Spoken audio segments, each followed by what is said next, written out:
make sure that it's done correctly, right, Pebble? Okay, are you going to make sure it's done correctly? Going to be my supervisor. So, first off, we're going to see if we can nice fold happening on each side here.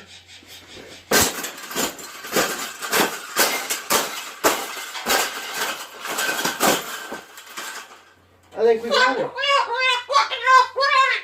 I think we got it, Pebble. We got it. That's the best thing that's ever happened.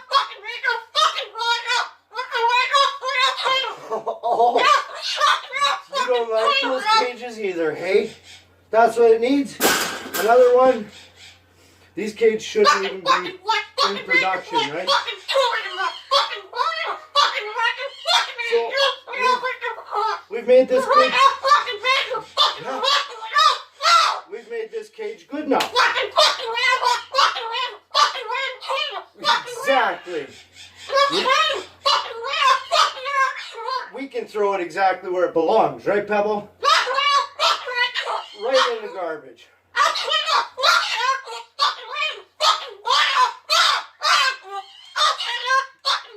They suck. Those cages are no good. The birds like to have a corner to hide in, so then they can feel safe, right? I'm going to have a little power nap. They're in a cage, around the cage. They don't have the corner. They look around for a corner. Where's the corner? Ah, there's no corner here. Ah, ah. And they go kind of crazy. So Miss JoJo and I have been to the vet and back. The vet figures that there's some sort of a neurological disorder, I guess.